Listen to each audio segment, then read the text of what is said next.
Oi, tudo bem?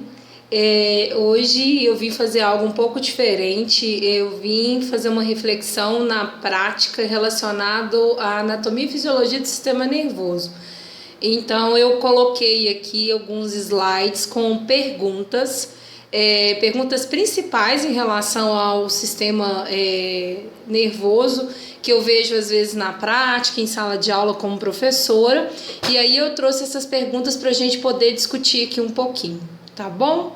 Então vamos lá. Primeira pergunta que a gente precisa pensar em relação quando a gente pensa, né, em sistema nervoso qual a função geral desse sistema? Qual seria a sua importância? A gente escuta muito que o sistema nervoso ele é o sistema de coordenação do nosso corpo, que ele coordena todos os outros sistemas, né? Todos os órgãos estão interligados ao nosso sistema nervoso.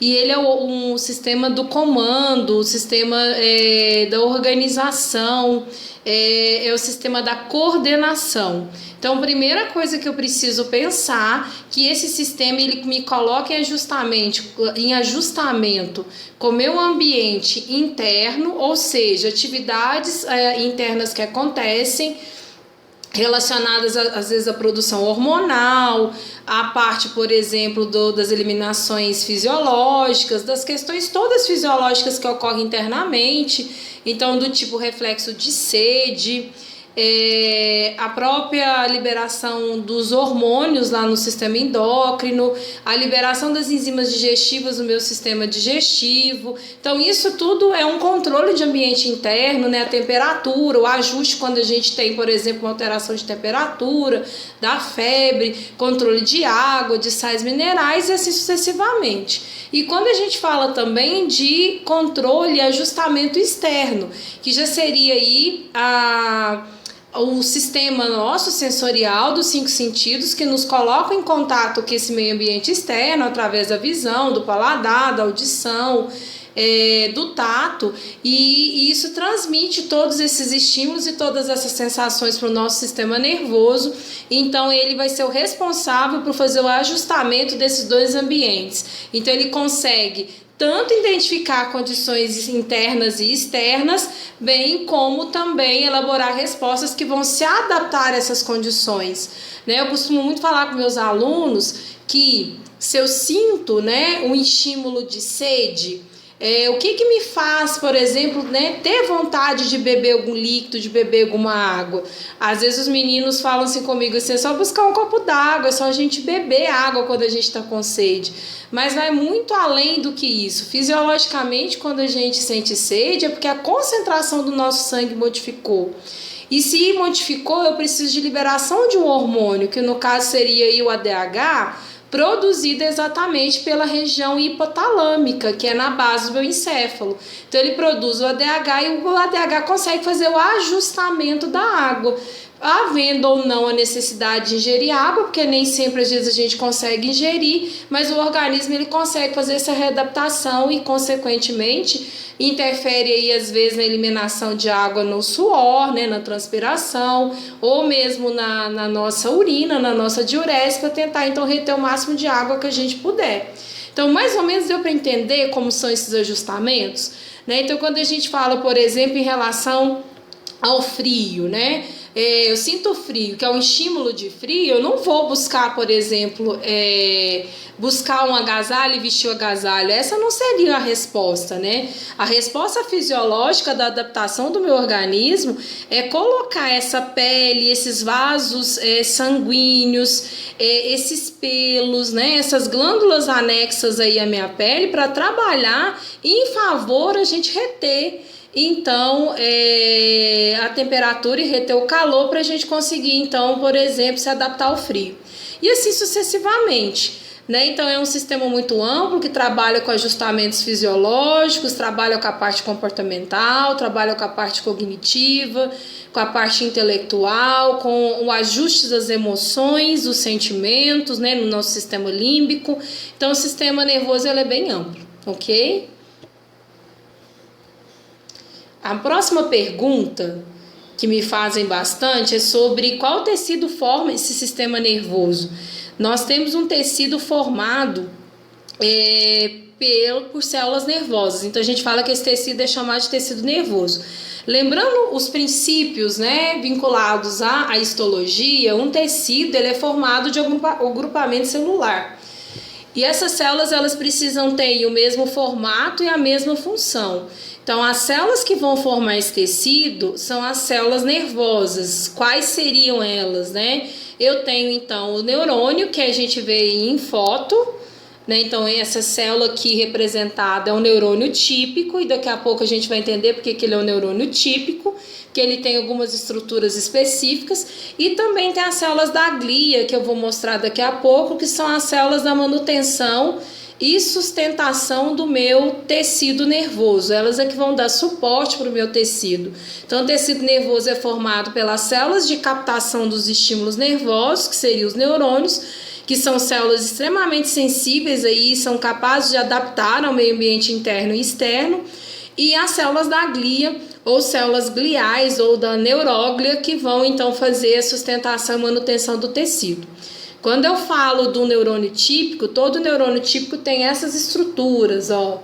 Então nós vamos ver aqui no próxima pergunta o que seria um dendrito, o que seria o corpo celular, o que seria um axônio, uma bainha de mielina e um terminal axônico ou terminal dendrítico ou botão sináptico, como é conhecido, que é a região onde acontece, né, a sinapse, a liberação dos neurotransmissores. Todo neurônio típico, a maioria deles é dessa forma. Esse neurônio desenhado ele é um neurônio mielinizado, porque ele tem bainha de mielina ao redor do seu axônio. Existem neurônios que não possuem a bainha de mielina, e a gente vai chamá-los então de neurônios amielinizados, tá? Então é claro que isso vai interferir inclusive na condução do estímulo nervoso.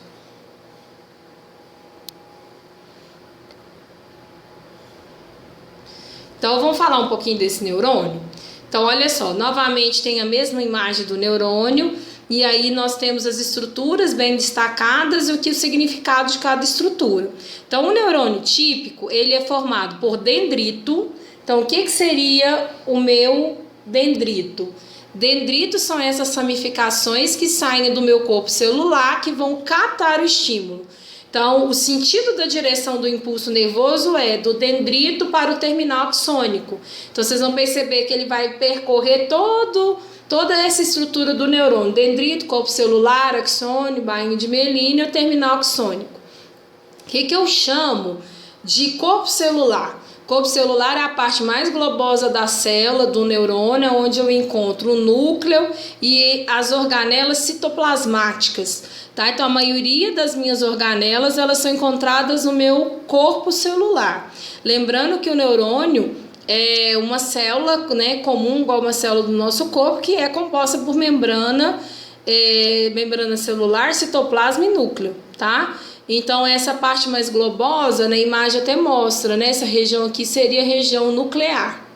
O que eu chamo de axônio? É um prolongamento bem maior, que vai aí conduzir, então, esses estímulos até uma região chamada de terminal axônico, que é onde vai haver liberação das vesículas, né, pré-sinápticas com o neurotransmissor para acontecer sinapse.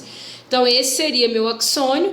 Esse é um neurônio típico, então todo neurônio típico eu comentei com vocês que ele tem a bainha de mielina. Então, a bainha de mielina nada é mais do que um envoltório, um envelopamento do meu axônio, através de células, inclusive da glia, né, das células de Schwann, que vão aí produzir gordura, lipídio, para envolver esse axônio e funcionar aí como um isolante elétrico e também acelerar os impulsos nervosos.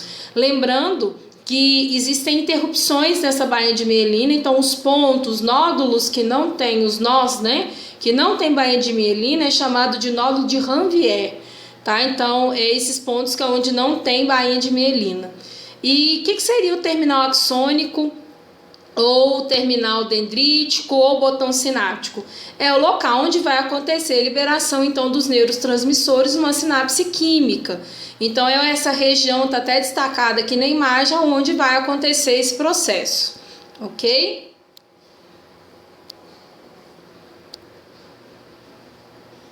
E aí lembra das células da glia, né, a neuróglia, ou células gliais? Quem são elas? São células diversas. Para vocês terem uma ideia, a literatura nos coloca, para cada um neurônio eu tenho 50 células da glia, eu tenho 50 gliócitos. Isso porque são células que vão fazer a manutenção do meu tecido, vão dar aí o suporte para o meu tecido nervoso. Então são células que vão trabalhar na sustentação, na nutrição, na defesa desse tecido. Na imagem ao lado mostra alguns tipos de células da glia, do tipo, por exemplo, astrócitos. Os astrócitos, eles são geralmente ligados a um vaso sanguíneo, então a função principal desses astrócitos seria nutrição celular, né? Nutrição desse tecido nervoso no caso. A micróglia, que está bem embaixo, é uma célula que faz barreira, seria uma célula aí voltada para defesa, e os oligodendrócitos relacionados às células de Schwann, relacionados aí à bainha de mielina. Né? Então, para a gente poder pensar, são células realmente que vão dar o suporte. Então, o neurônio é a célula principal, é a célula que vai transmitir o impulso, exatamente por isso que ele é uma célula bem ramificada. E as células da glia vão dar suporte a esse tecido, aí, nutrindo e protegendo esse tecido. E aí vem a pergunta, né? Eu já me adiantei, qual seria a função dessa bainha de mielina? Para que ela serve? Né? Então, os neurônios típicos que têm bainha de mielina, essa bainha ela vai garantir aí um aceleramento do impulso nervoso. Então, pensando que o impulso nervoso ele acontece exatamente por liberação aí de troca entre sais minerais na membrana celular, entre sódio e potássio, e havendo aí uma diferença de potencial de ação na membrana, né, uma diferença de carga elétrica na membrana, a gente precisa entender que isso vai acontecer então de forma mais rápida onde não tem bainha de mielina. Então, aonde tem bainha de mielina, ela funciona como isolante elétrico, então isso não acontece. Então, mais ou menos para vocês entenderem, onde eu tenho a bainha de mielina, não acontece essa troca importante nessa abertura desses canais, né, do potencial de ação da bomba de sódio e potássio. Lembrando que, inclusive, é preciso ocorrer aí conexão, abertura de um canal de cálcio para a liberação das minhas vesículas pré-sinápticas aqui no meu terminal, para que meu neurotransmissor seja liberado, esse neurotransmissor conecte no receptor da membrana pós-sináptica, que seria de um outro neurônio ou de uma outra célula, para desencadear então aí o impulso, para que o impulso seja passado de uma célula para uma outra célula.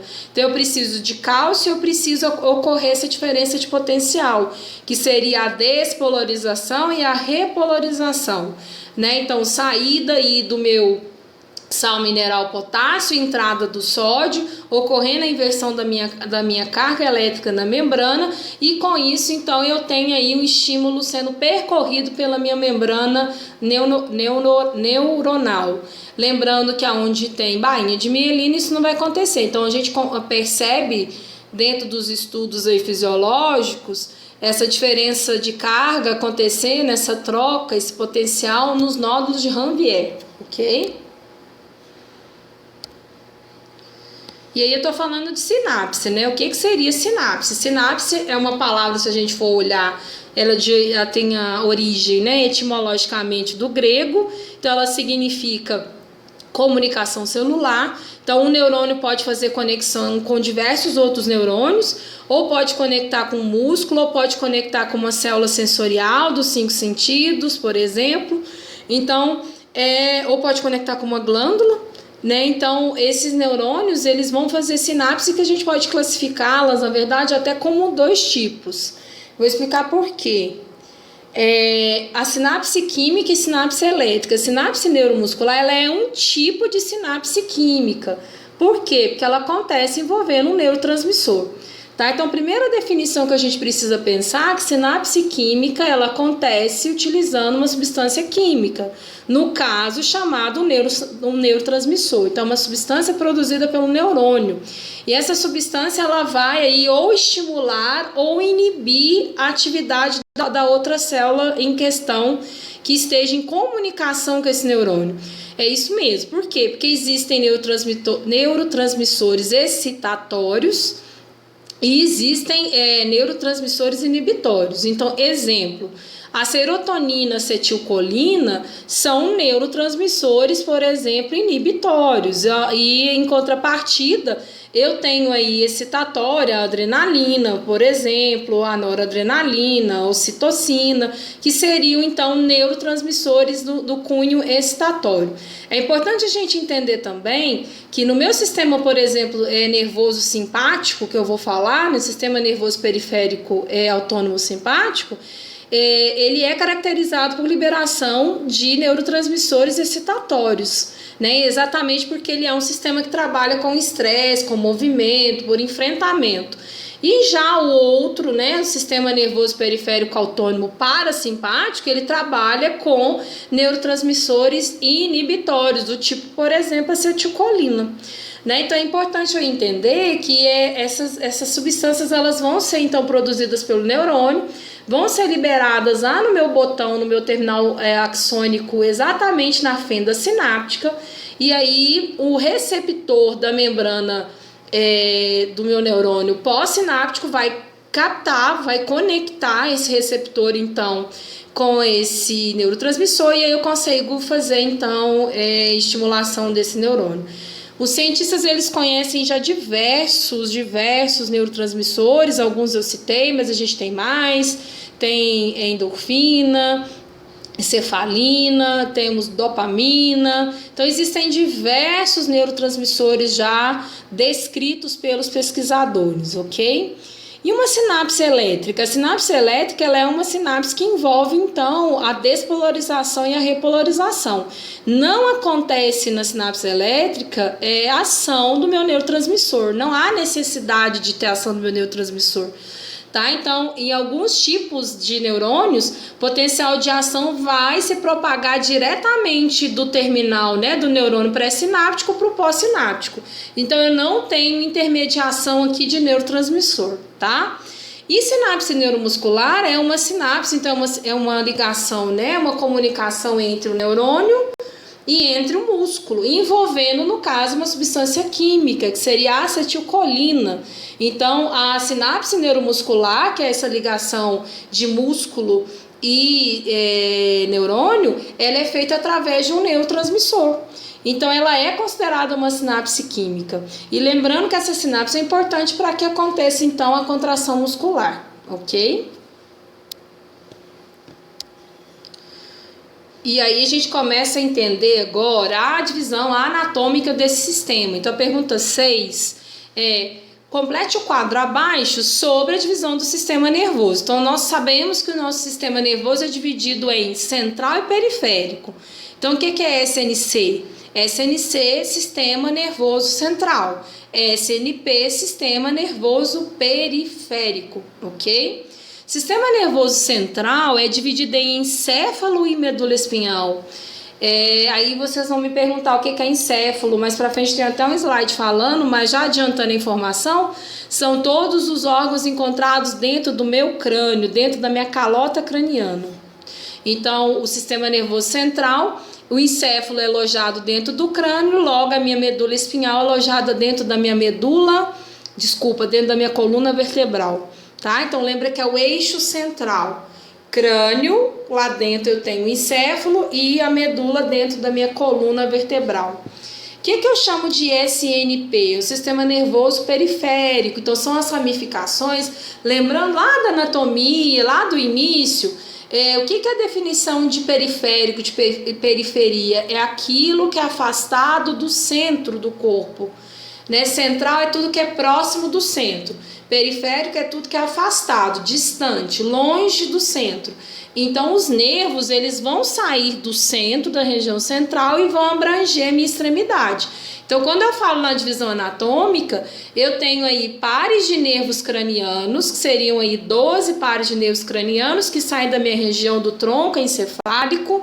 Tronco encefálico é uma região dentro do meu crânio, é uma região composta por 3 órgãos, que é o mesencéfalo, o ponte e bulbo, e nessa região saem então meus 12 pares de nervos cranianos, que aí são vários, tem o abducente, tem o hipoglosso, tem o faríngeo, tem o óptico, tem o oculomotor, tem o trigêmeo, tem o vago, e aí sucessivamente. Então são 12 pares de nervos cranianos, e são 31 pares de nervos espinhais. Então esses espinhais, eles vão sair da região da minha coluna e vão partir para a extremidade. Eu costumo falar muito com os meninos em aula, quando eu estou dando esse sistema onde eu trabalho, que os nervos cranianos, eles vão ser nervos que vão coordenar a região da minha cabeça e do meu pescoço, com exceção do 10º par, que é o nervo vago.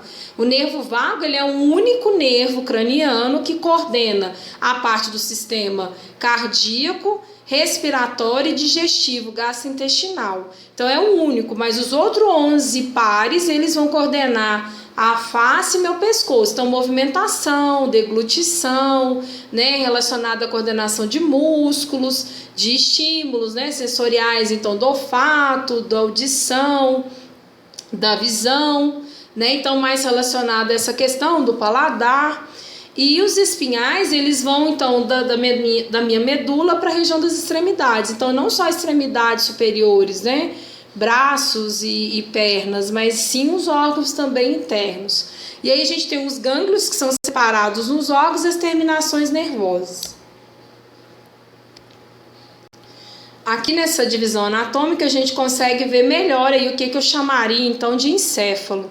Existe uma divisão anatômica que divide o encéfalo em 5 regiões anatômicas, sabe?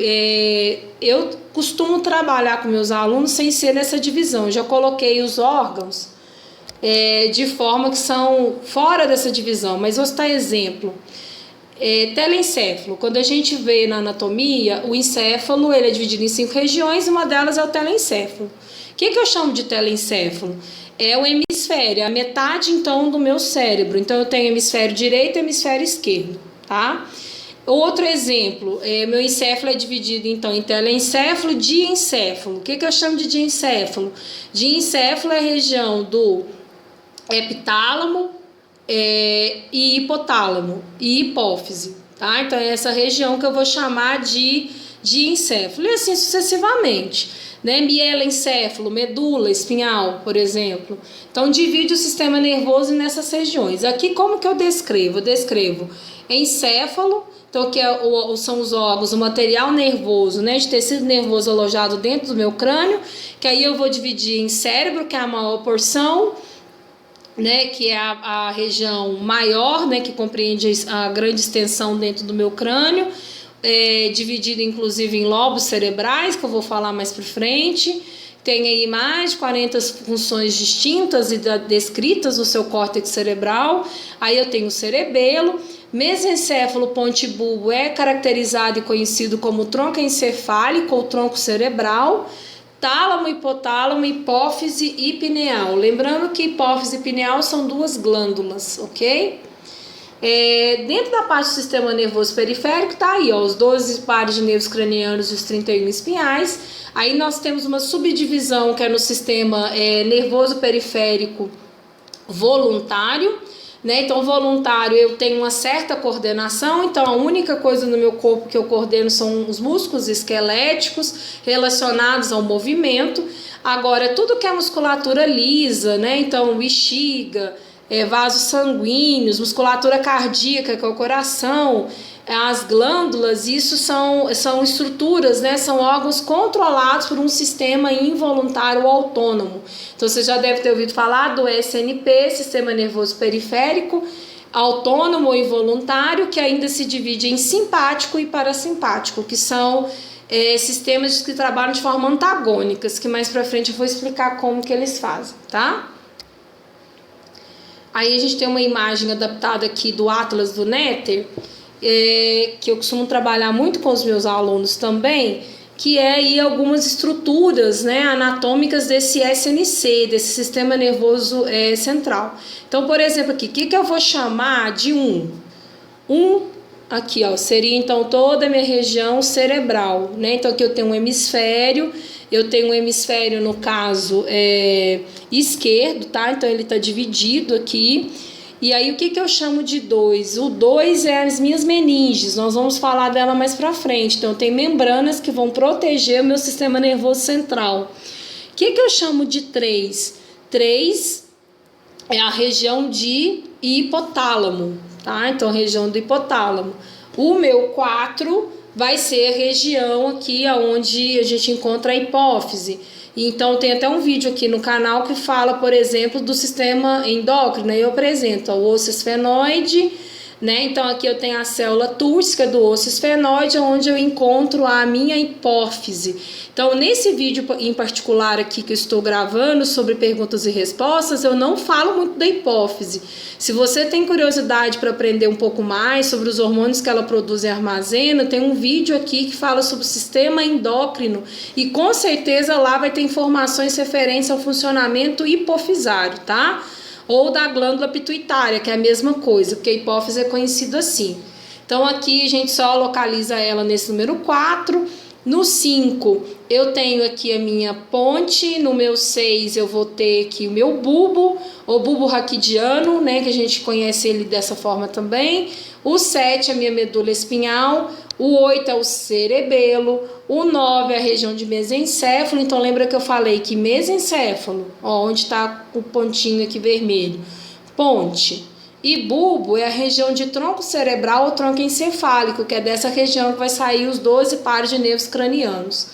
O meu 10 aqui, ó, é a minha glândula pineal. Falo dela também, viu, no vídeo de sistema endócrino. Então, quem quer saber sobre hipófise e pineal, acessar o vídeo do sistema endócrino.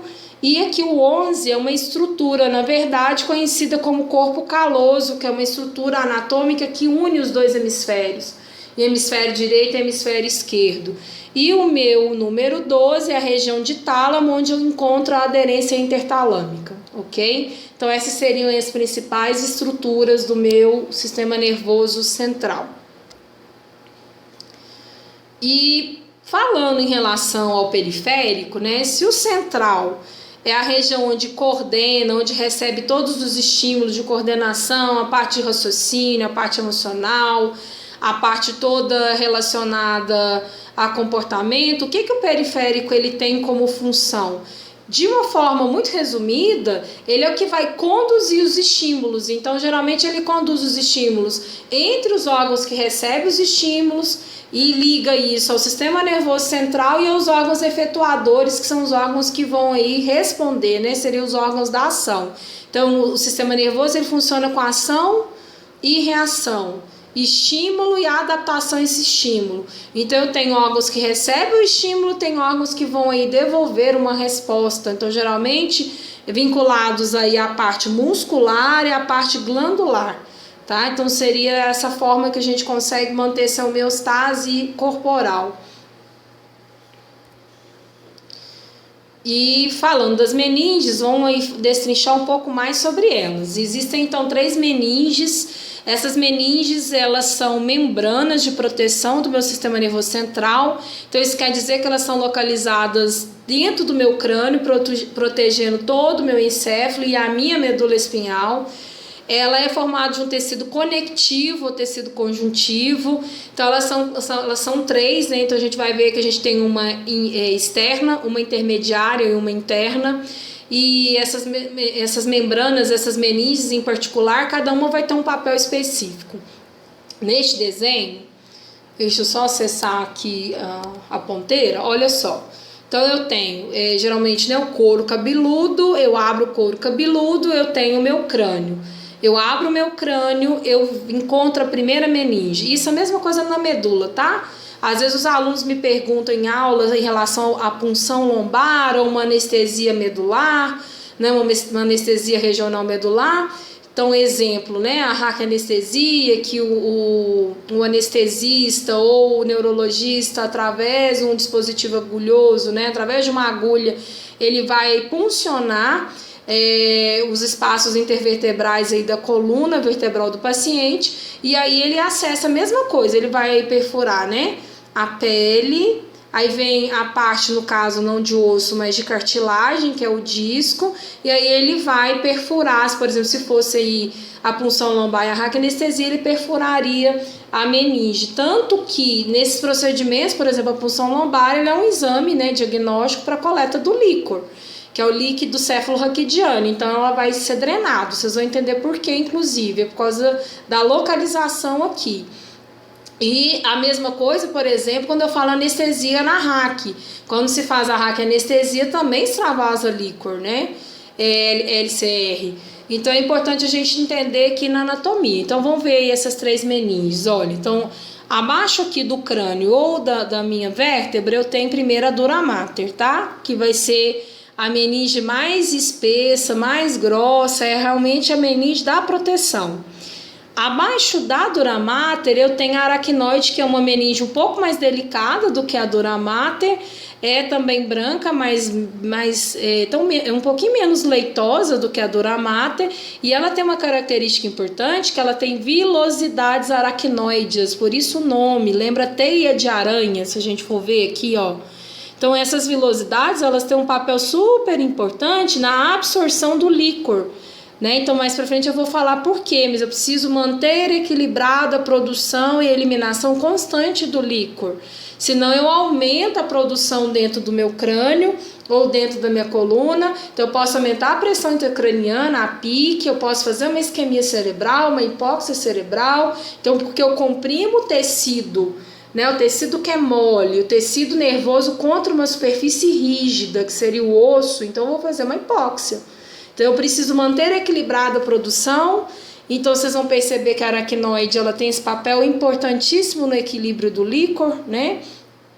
Porque abaixo da aracnoide eu tenho um espaço chamado subaracnoide, que é exatamente o espaço onde esse líquor é armazenado e onde esse líquor circula. Tá? Então esse espaço subaracnoide, eu vou encontrar nesse espaço aqui, ó, o líquor. Abaixo, então, desse espaço subaracnoide, eu tenho a terceira e última meninge, que seria a pia mater, que era a meninge mais fina, é a mais delicada, que é a que vai envolver tanto o meu encéfalo quanto a minha medula, tá? Então, aqui tá um resumão, ó, das 3. Então, como eu falei, a dura mater é a mais espessa, é externa e é esbranquiçada, é aderida à calota craniana e ao canal vertebral. Gente, as 3 fazem nutrição, tá? Então, as 3 têm vasos sanguíneos. A aracnoide tem um papel importantíssimo no controle do líquor e a pia mater tem um importantíssimo controle aqui na nutrição do tecido.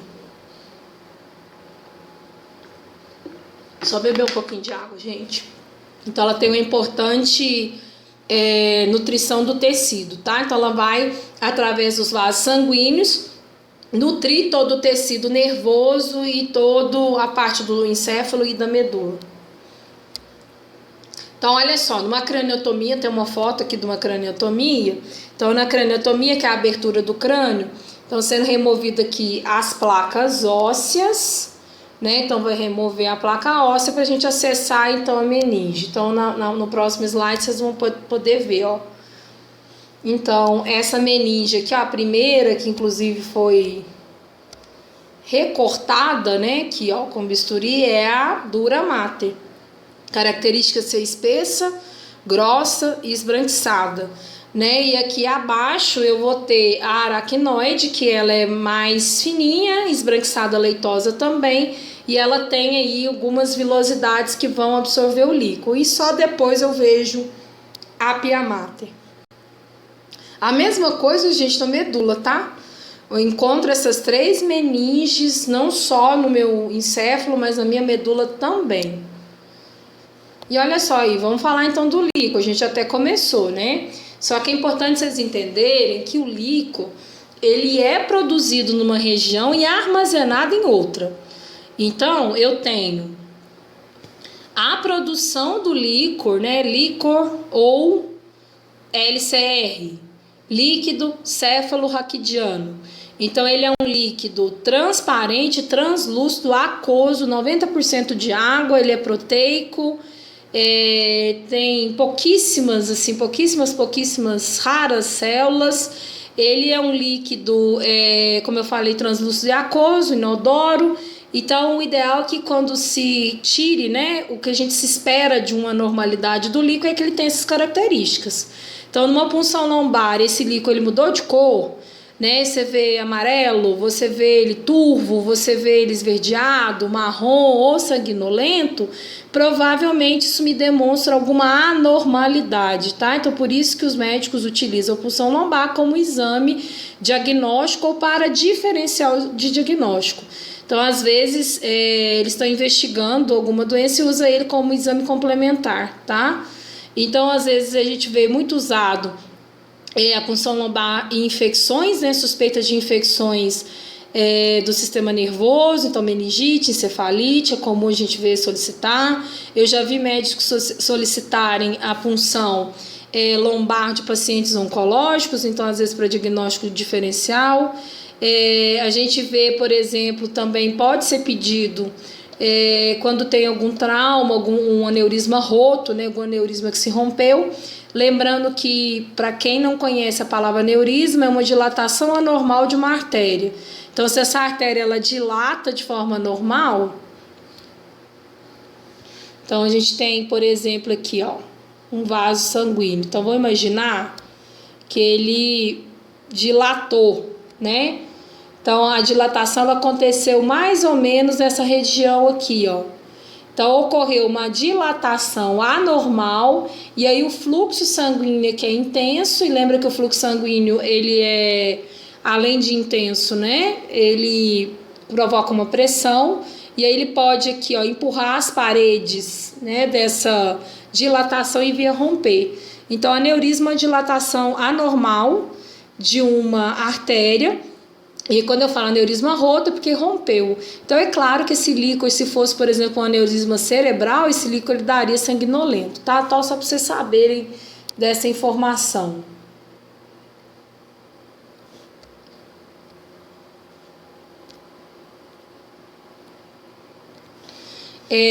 Como eu estava falando, então, a produção é nos ventrículos cerebrais, então eu tenho cavidades internas da minha região cerebral, chamada de terceiro e quarto ventrículo e o ventrículo lateral, que é a região onde vai haver a produção desse líquido cefalorraquidiano.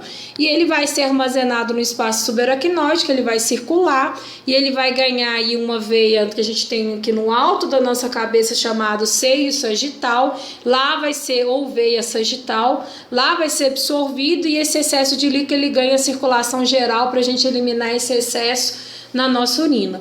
Lembra que eu falei que eu preciso manter um controle dinâmico, senão ocorre aumento da pressão intracraniana e aí compressão do encéfalo, da medula contra a superfície óssea. Isso não é bom, tá? Então eu preciso manter esse controle dinâmico. Então a taxa de produção geralmente desse líquido é de 20 a 25 ml por hora. Num volume total pode chegar de 100 a 150, e aí a gente vai havendo esse equilíbrio dinâmico, essa absorção dinâmica, tá?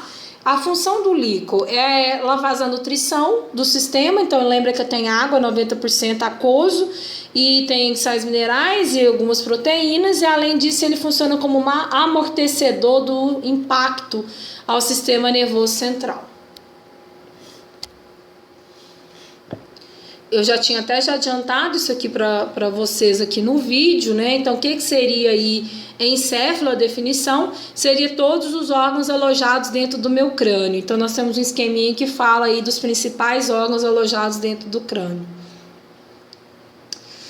E agora a gente vai começar, aqui é uma questão número 11, que pede para a gente falar das funções, aqui ó, do lobo frontal, lobo parietal, lobo temporal, lobo occipital, cerebelo, tálamo e hipotálamo. E aí, pra gente poder primeiramente começar a entender o que seriam esses lobos, né? Lobo é uma parte de um órgão. Então eu coloquei uma imagem aqui para vocês entenderem que nosso cérebro, o nosso encéfalo é dividido em lobos. Então, número 1 aqui eu tenho lobo frontal, número 2, lobo parietal, número 3, lobo occipital e número 4, lobo temporal. Cada região dessa específica tem as suas funções. Aqui, gente, no vídeo eu vou destacar algumas importantes, tá? Mas se a gente for na literatura, a gente vai ver aí outras diversas. Lembrando que o objetivo desse vídeo foi aí responder algumas perguntas. Então, eu selecionei algumas perguntas, são 16 perguntas, então elas estão bem direcionadas. Mas sistema nervoso ele é muito mais amplo do que isso que eu estou dizendo. Aqui só tem um recortezinho do conteúdo, tá? Então é só para a gente poder entender. Então aqui a gente vai primeiro, vou responder para vocês dos lobos, aí depois pede a função do cerebelo. Cerebelo é esse órgãozinho aqui, ó, abaixo, inferior ao meu cérebro, tá? E aí depois pergunta sobre o tálamo e o hipotálamo. Então vamos relembrar aqui essa questão dos lobos. Eu peguei uma peça aqui para a gente poder discutir um pouquinho, tá? Para a gente poder falar dessas funções relacionadas ao lobo cerebral.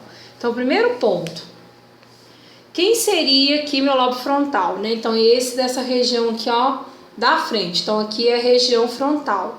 Esse meu lobo frontal, ele é responsável pela área da personalidade, do raciocínio lógico, do processamento do pensamento, dos processos intelectuais, além de ser também responsável pelo controle do voluntário dos meus músculos, tá? Aqui, ó, vamos ver se dá para poder ver. Essa região aqui, inclusive, onde eu tenho giro, aqui, ó, essa região aqui é a região temporal.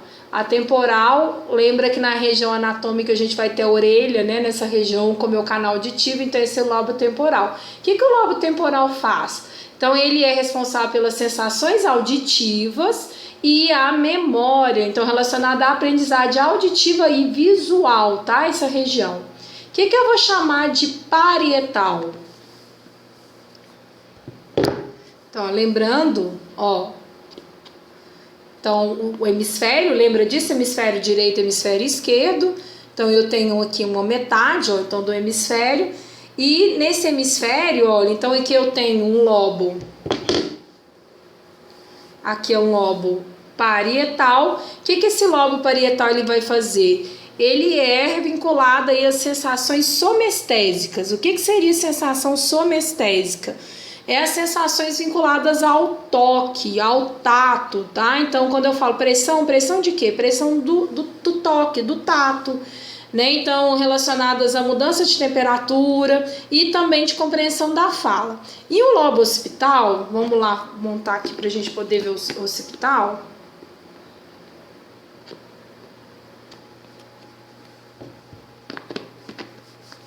Então, o occipital é esse aqui, ó, nessa região posterior. Então, olhando assim, ó, eu tenho região anterior frontal, em cima os dois parietais, temporal e aqui na parte de trás, ó, o occipital. O occipital ele é o responsável, então, ligado à questão da visão, tá? Então, a projeção e a formação da minha visão. Quem é o cerebelo? Então, aqui na minha pecinha, ó, cerebelo, vamos ver se vocês conseguem ver essa região destacada em verde. Então, uma estrutura abaixo aqui, ó, né, na região inferior do meu cérebro, tá? E, inclusive, a Dora Mater faz uma dobra e recobre ele aqui. Então, esse seria o meu, ó. Aqui a gente tá sem a parte dele, tá? Ele foi recortado pra gente visualizar outras questões.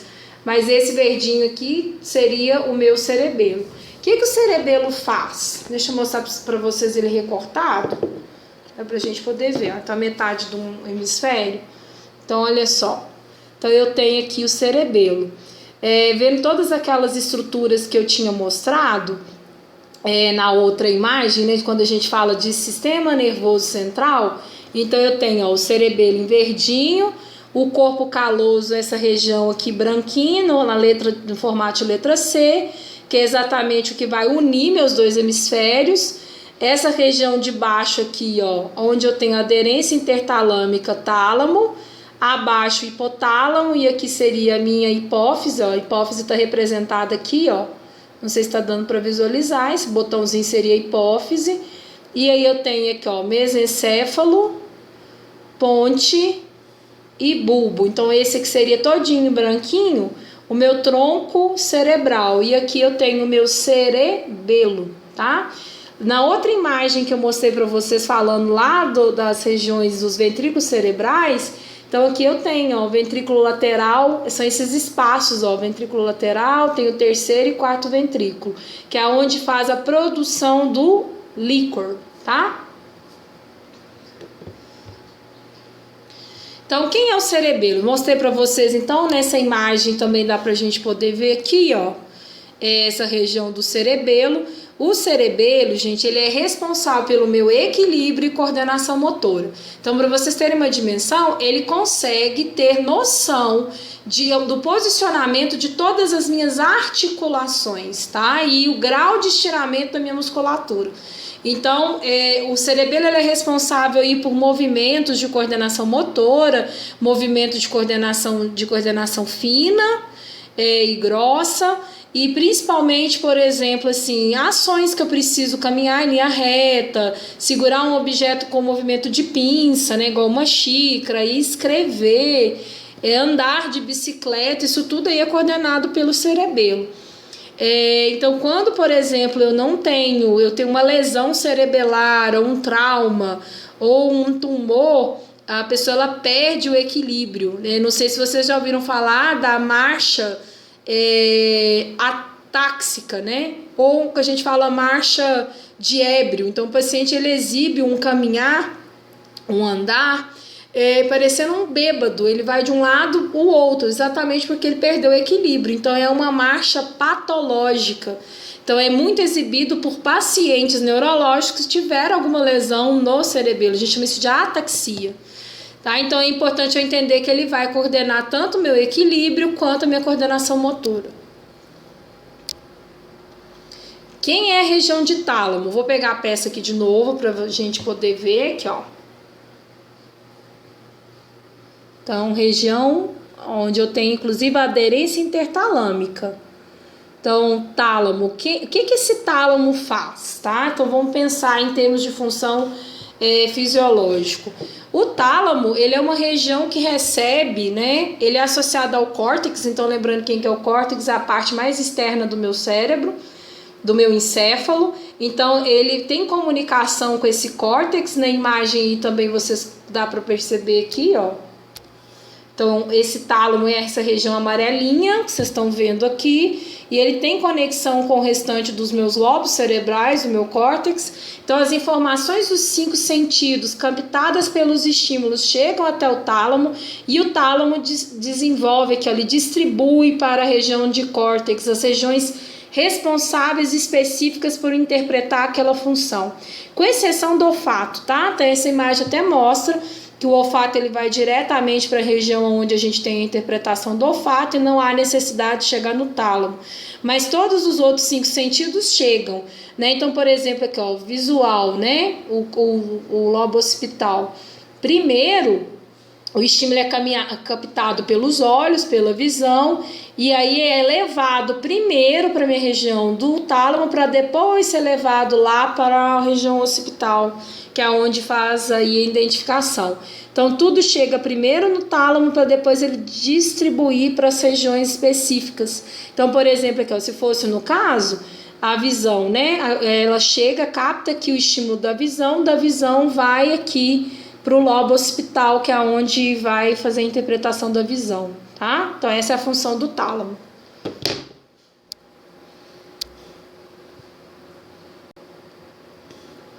Quem é aí meu hipotálamo? Lembrando que no canal já tem vídeo sobre o sistema endócrino, então eu falo bastante nesse vídeo do sistema endócrino sobre o hipotálamo enquanto órgão do sistema endócrino, porque ele coordena a minha célula, no caso a minha glândula mãe. Então o hipotálamo coordena a hipófise. Eu expliquei isso assim bem detalhadamente, né, no vídeo do sistema endócrino, que olha, eu tenho o hipotálamo em verdinho na imagem e logo abaixo aqui no tamanho de uma ervilha, a minha hipófise. Então lembra que os estímulos, ele produz aqui os neurônios especializados, que são chamados neurosecretores, vão produzir hormônios excitatórios e inibitórios da hipófise. Então, o hipotálamo, ele também faz parte do controle do sistema endócrino, tá? Então, ele é um centro integrador das atividades dos órgãos viscerais aí. Então, ele vai aí coordenar, ele faz homeostase corporal, interligando o sistema nervoso e o sistema endócrino, ok? Só que agora, aqui especificamente, deixa eu só mostrar uma outra coisa na peça, aqui ó, para vocês entenderem. Então, eu tenho essa região, né, ó, aqui tem tálamo, logo embaixo aqui, ó, o hipotálamo, e aqui eu tenho a hipófise, ó. Então, o hipotálamo vai coordenar a hipófise no sistema endócrino. Aqui, agora, a gente vai falar muito da função neurológica, tá, desse hipotálamo. Então, o que que ele faz? Ele tem um controle sobre a nossa temperatura corporal, então relacionado quando a gente tem mudança de temperatura, né, febre, essas coisas. Regula o meu apetite, tá, a fome, esse centro de fome. Regula a sede, então eu expliquei inclusive sobre a sede no vídeo do sistema endócrino, porque ele produz as células hipotalâmicas, vão produzir o ADH, que é o mesmo que a vasopressina ou hormônio antidiurético, e ele tem um controle importante no balanço da água, no balanço hídrico, tá? Então, por isso que eu falo que o hipotálamo, ele controla a nossa sede. Regula os sons e também envolvido no comportamento sexual, no comportamento reprodutivo. Lembrando que essas células também neurológicas vão produzir a ocitocina, que é o hormônio afetivo, o hormônio do amor, envolvido nessas relações. Então, essa região também é responsável por isso. A hostilidade, que seria a questão de comportamento mesmo, de humor, e a dor, tá? Seriam essas funções. E quem é o tronco cerebral? Deixa eu mostrar também aqui de novo, ó, na peça. Tronco cerebral. Então, mesencéfalo, ponte e bulbo. Nessa peça aqui, ó, solta, mas recortada, ó, o corpo caloso aqui. Aqui foi tirado a parte do hemisfério, tá? A peça desmontou. Então, eu tenho o corpo caloso, essa região todinha de tronco. Esses números são exatamente as regiões que vão sair aí, os nervos cranianos, tá? E aí, o que que eu chamo, por exemplo, dessa região de tronco? O que que ele faz para eu para poder responder e refletir a pergunta? Olha a pergunta, gente. Um homem teve lesão no tronco encefálico e quais os comprometimentos ele terá? Então, imagina aí uma hemorragia, um trauma, um tumor nessa região, um glioma. Então, um tumor raro de tronco cerebral. Se acomete essa região, o que pode acontecer? Né? Então, esse paciente ele pode, inclusive, vir a óbito por uma parada cardiorrespiratória. Por quê? Gente, a região de tronco cerebral ele é responsável pela coordenação dos meus sinais vitais. Mas espera aí, você falou temperatura e hipotálamo. Sim, o único que não é coordenado pelo tronco cerebral é a temperatura. Temperatura e hipotálamo, que foi o que a gente respondeu anteriormente, tá? Mas os outros sinais, a respiração, batimento cardíaco, pressão, é tudo coordenado pelo meu tronco cerebral. Inclusive, vocês já devem ter ouvido falar do controle importante que o bulbo faz em relação à respiração. Né? O meu bulbo, ele faz um controle super importante da minha respiração, baseado nas taxas aí de CO2. Então, lembra que ele tem receptores químicos que ele identifica o aumento de CO2 na corrente sanguínea e ele consegue enviar aí estímulos para a minha musculatura intercostal e diafragmática para a gente aumentar a frequência respiratória e eliminar o gás carbônico na expiração. Então, ele tem papel primordial. Além disso, é claro que a parte toda do tronco cerebral tem outras funções. Então, além da respiração, além dos batimentos cardíacos e da pressão arterial, tem o controle da função gastrointestinal, a parte do equilíbrio e dos movimentos oculares. Eu já pude acompanhar pacientes, por exemplo, com tumor na região de tronco, né, um glioma, que esses pacientes perderam a capacidade de deglutir, então precisaram de sonda para alimentar, porque perde o controle muscular, né, da função gastrointestinal, perderam o equilíbrio, né, não conseguia mais andar em linha reta. Então, tem essa região que, se a gente for pensar, ó, um tumor aqui, vamos pegar outra para vocês verem. Ó, um tumor nessa região de tronco, olha quem está pertinho também, ó, o cerebelo. A gente acabou de ver o cerebelo enquanto órgão do equilíbrio. Então, o tumor nessa região ele compriria, né, iria comprimir essa região aqui, e o paciente pode perder o equilíbrio e não conseguir andar em linha reta e nem ficar em pé mais. Então, é uma região que a gente precisa pensar em relação das funções vitais. Eu costumo dizer até muito com os meus alunos o seguinte: por que às vezes, né, uma fratura, por exemplo, das primeiras vértebras cervicais, né, de C1 e C2, de atlas e axis, às vezes é fatal? Por que às vezes leva a um quadro de parada cardiorrespiratória? Que a fratura dessas vértebras ou pode lesionar o meu tronco cerebral, ou pode vir a comprimir meu tronco e aí o paciente não conseguir respirar e manter as suas funções hemodinâmicas, que no caso seria aí batimento cardíaco e a pressão arterial. E o paciente entra em choque e entra em quadro de parada cardiorrespiratória, tá?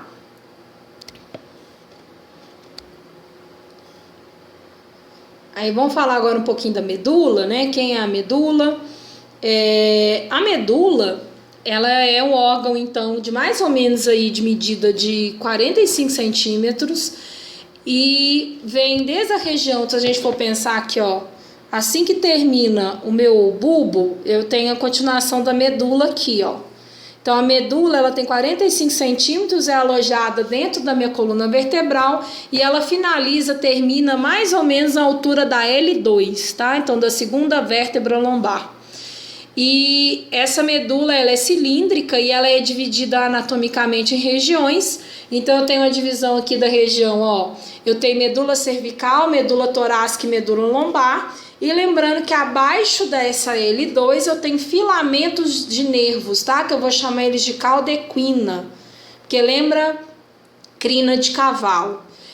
A função dessa medula, se a gente for pensar, ela vai ligar o meu encéfalo com o resto do corpo e vice-versa. É como se fosse uma ponte, gente, de comando. Ela leva informação. Então, os nervos vão captar os estímulos, né, externos, levam até a medula leva até o meu encéfalo. Tem movimentos, igual vocês vão perceber nos próximos slides, do arco reflexo, que nem precisa subir para o encéfalo. A medula ela tem capacidade automática de resposta quando são movimentos rápidos, que seria o caso no reflexo de retirada. Tá? Isso aqui é importante saber, ó, num corte, por exemplo, transversal da medula, a gente percebe no seu interior uma estrutura lembrando uma letra H, que é acúmulo de substância cinzenta, e na parte externa acúmulo de substância branca. Substância cinzenta nada é mais do que acúmulo de corpo celular do neurônio, tá? E a parte da substância branca, são os filamentos nervosos, que aí vem axônio, bainha de mielina, ok? E o terminal axônico. Aí a divisão anatômica, para a gente poder entender. Então, ela vem até aqui a altura da L2, ó.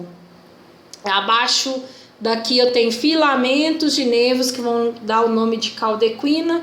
Então, ela é dividida em medula cervical, torácica e lombar. Cuidado para não confundir com a coluna, tá? Os alunos às vezes me perguntam muito e confundem. A coluna são 33 vértebras dividido em mais regiões. Então, eu tenho 7 vértebras cervicais, 12 vértebras torácicas, 5 vértebras lombares, 5 vértebras sacrais e 3 a 4 vértebras coxígeas. A coluna é isso tudo. Agora, a medula que é alojada ali dentro, ela finaliza, que é mais ou menos 45 centímetros na L2. Abaixo aqui eu tenho filamentos de nervos, ok? E aí, o que seria o arco reflexo que eu já adiantei, né? Que é o reflexo retirada. Aí a gente tem uma imagem aqui de um rapaz, ó, o que ele está fazendo? Né? Ele tem aqui uma ação, ele encosta em algo, né? Então ele encostou, ele teve um estímulo primeiro, né? Então ele encostou em algo, então imagina, encostei em algo que me queimou, algo que me cortou, algo que perfurou, algo que me queimou. Então, os estímulos são enviados até minha medula, ó. Aqui dá inclusive para a gente ver o que é substância cinzenta e branca. Aqui é um corte axial, né, da transversal da medula, então a gente vê uma letra H, ó, com substância cinzenta, o restante substância branca. Então, os estímulos são levados aqui à minha substância cinzenta, que através dos neurônios de associação, eles vão aí emitir uma resposta. Então, primeiro ponto importante, quando eu encosto o dedo, né, que eu tenho um estímulo, os neurônios ou nervos sensitivos captam essa informação, ou de dor, ou de frio, ou de calor, ou, né, que está perfurando, então capta esse estímulo. Aí a informação, o estímulo é levado até essa medula, lá ocorre uma associação, né, entre os neurônios associativos, e a resposta é devolvida pelo neurônio que a gente chama neurônio motor. Aqui na imagem está em inglês, mas aqui a gente trabalha, aqui, ó, se vocês entenderem, o que traz o estímulo é um neurônio aferente, o que vai devolver o neurônio eferente, tá? Por isso que a gente chama o músculo de órgão efetuador, porque vem de um neurônio eferente. Tá? Então, esse é o arco reflexo. Por que isso acontece? Gente, para evitar que a gente se machuque mais. Então, é um reflexo protetivo, ele é protetor, ele me afasta do objeto que me causa lesão, tá? Que esteja me causando dor. Isso é arco reflexo. E para a gente ir finalizando, eu estou na penúltima pergunta, são 16, como eu havia dito. Então, agora a gente vai falar um pouquinho aqui do sistema nervoso autônomo simpático e parasimpático. Aqui pede para fazer uma diferença entre os dois. Então, são sistemas que trabalham de forma antagônica. Então, o que significa isso? Trabalham de forma contrária. Então, se um estimula, o outro inibe. É importante ter isso assim de mente, de visão. Eles vão aí, claro, se diferenciar em relação à sua estrutura. Então, primeiro, o funcionamento, porque o sistema simpático, ele tem aí ação na parte do estresse. Então, lembra que eu falei que ativa a liberação de neurotransmissores excitatórios, e o parasimpático nos momentos aí de relaxantes, então vai trabalhar com neurotransmissores inibitórios. Então, eles são antagônicos nesse sentido. Quando eu falo de estrutura, porque os neurônios que eu encontro, os gânglios e terminações nervosas ao longo da minha medula, da onde vão sair esses nervos, eles são localizados de formas diferentes, tá? Eu não vou abordar isso nesse vídeo não, mas eles têm uma diferença na sua estrutura anatômica.